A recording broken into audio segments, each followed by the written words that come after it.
Hi hello welcome to my YouTube channel. இன்றைக்கி நம்ம வந்து சூப்பராக நல்லா டேஸ்டியாக காலிஃப்ளவர் அப்புறமா கிழங்கு கிரேவி பண்ண போகிறோம்.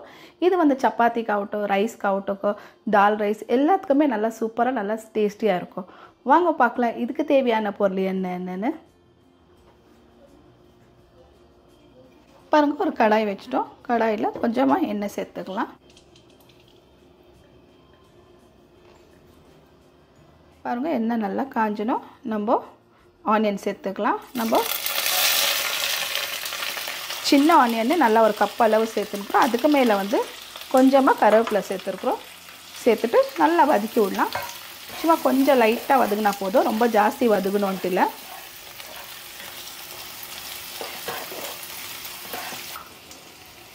இதுக்கு மேலே 1 டீஸ்பூன் ஜிஞ்சர் கார்லிக் பேஸ்ட்டு சேர்த்துக்கலாம். அதுக்கு மேலவே தக்காளி கூட சேர்த்துக்கலாம். பாருங்கள், மீடியம் சைஸு ஒரு 2 தக்காளி சின்னதாக கட் பண்ணி சேர்த்துருக்குறோம். சேர்த்துட்டு நல்லா வதக்கி விட்டுக்கலாம். இதுலேயே பாருங்கள், மசாலாவில் வந்து ஒரு 1.5 டீஸ்பூன் வந்து காஷ்மீரி சில்லி பவுடர், ஒரு 1/2 டீஸ்பூன் வந்து ரெகுலர் சில்லி பவுடர், ஒரு 1/4 டீஸ்பூன் வந்து டர்மரிக் பவுடர், ஒரு 1.5 டீஸ்பூன் வந்து தனியா பவுடர் எல்லாமே சேர்த்துக்கலாம். சும்மா கொஞ்சமாக. இதுக்கு மேலவே உப்பு கூட சேர்த்துக்கலாம். சால்ட்டு தேவையான அளவு உப்பு.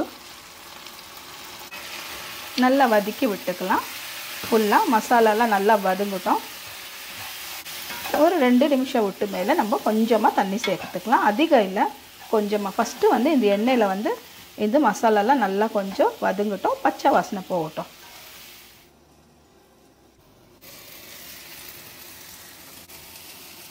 பாருங்கள், கொஞ்சமாக நம்ம தண்ணி தெளிச்சிக்கலாம். ஜாஸ்தி வேண்டாம், ஏன்னா மசாலா தீயக்கூடாது, அதுக்கோசரம் தான். கொஞ்சமாக சேர்த்து இப்போ நல்லா மிக்ஸ் பண்ணி விட்டுக்கலாம்.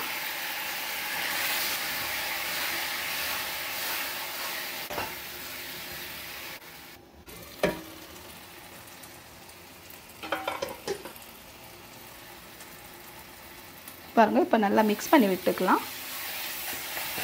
நல்லா கொஞ்சம் பச்சை வாசனை. நம்ம 5 நிமிஷம் வரைக்கும் நம்ம மூடி விட்டோம். பாருங்கள், அதிகமாக நம்ம தக்காளி வேவோ இல்லை எதுவுமே இல்லை, நல்லா அப்படியே இருக்குது. இந்த அளவுக்கு இருக்குது. இப்போ இதுக்கு மேலே நம்ம கிழங்கு ஒரு 2 கிழங்கு மீடியம் சைஸ் நான் கட் பண்ணி வச்சுருக்கிறேன்.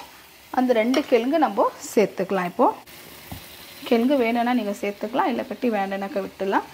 ஒரு பெரிய சைஸு காலிஃப்ளவரு கட் பண்ணி எடுத்துக்கிறோம், அது நம்ம சேர்த்துக்கலாம். இதில் நல்லா க்ளீனாக வாஷ் பண்ணிவிட்டு நம்ம க்ளீனாக எடுத்து வச்சுட்டுக்கிறோம். இது தண்ணி வடிகட்டி இப்போ நல்லா இது மிக்ஸ் பண்ணி விட்டுக்கலாம். பாருங்கள், நல்லா நம்ம மிக்ஸ் பண்ணி விட்டுட்டோம். மேலே கீழே கொஞ்சம் ஃபுல்லாக கொஞ்சம் நல்லா மசாலா கொஞ்சம் உள்ளே நல்லா பிடிச்சிருக்குது. இப்போ ஒரு 5 நிமிஷம் வரைக்கும் மூடி விட்டுடலாம்.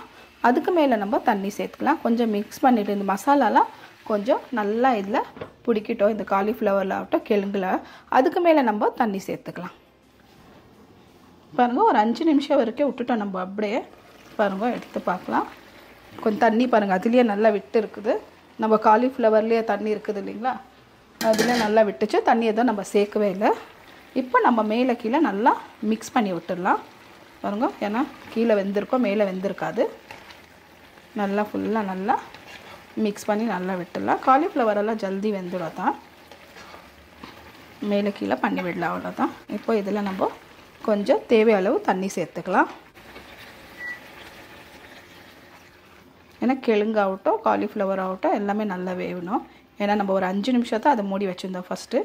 இப்போ நல்லா மூடிட்டு மீடியம் ஃப்ளேமில் வந்து ஒரு 10 நிமிஷம் வரைக்கும் நல்லா விட்டுடலாம். சென்டரில் நல்லா திருப்பி பார்த்துனேக்கலாம், திருப்பி விட்டுனேக்கலாம். பாருங்கள், நல்லா 10 நிமிஷம் வரைக்கும் நம்ம நல்லா விட்டுட்டோம். மேலே கீழே நல்லா மிக்ஸ் பண்ணி விட்டுட்டோம். காலிஃப்ளவரும் நல்லா ஒரு 80% நல்லா வெந்துடுச்சு. ரொம்ப கொலினோன்ட்டு இல்லை, கொஞ்சம் 80% வெந்தால் போதும். சாப்பிட்ற மாதிரி சப்பாத்திக்காகட்டும் ரைஸ்க்காகட்டும் சாப்பிட்ற மாதிரி இருக்குன்னா கொழிஞ்சிட்டா நல்லா இருக்காது. இதுக்கு மேலே நம்ம பெப்பர் சேர்த்துக்கலாம். லாஸ்ட் இருக்க போகிறோம். ஒரு 1/2 டீஸ்பூன் அளவு பெப்பர் சேர்த்துக்கலாம். காரத்துக்கு நீங்கள் பார்த்து சேர்த்துக்கலாம். கொஞ்சம் பெப்பரு நான் வந்து காஷ்மீரி சில்லி பவுடர் தான் ஜாஸ்தி சேர்த்தேன். பெப்பர் வந்து ஒரு 1/2 டீஸ்பூன் தான் சேர்த்துக்கிறேன். கொத்தமல்லி சேர்த்துக்கலாம். க்ரீன் சில்லி வேணும்னாக்கா நீங்கள் சேர்த்துக்கலாம், இல்லை கட்டி வேண்டாம். நான் வெறும் கொத்தமல்லி சேர்த்துட்டு நல்லா மிக்ஸ் பண்ணிவிட்டு விட்டுடுறோம். அவ்வளோதான். சூப்பராக இருக்கும் இது. சப்பாத்திக்காகட்டும் பரோட்டாக்காகட்டும் ஒயிட் ரைஸ்க்கு நல்லா ஒரு சைட் டிஷ்ஷாக இப்படி வச்சிடலாம். ஒரு 10 நிமிஷம் அவ்வளோதான். இதுக்கு மேலே நம்ம வேறு எதுவும் செய்கிறது வேண்டாம். பாருங்கள், இந்த அளவுக்கு நல்லா வெந்துடுச்சு. ஒரு 10 நிமிஷம் வரைக்கும் மூடி வச்சிடலாம். அதுக்கப்புறமா நீங்கள் சாப்பிட்டுக்கலாம்.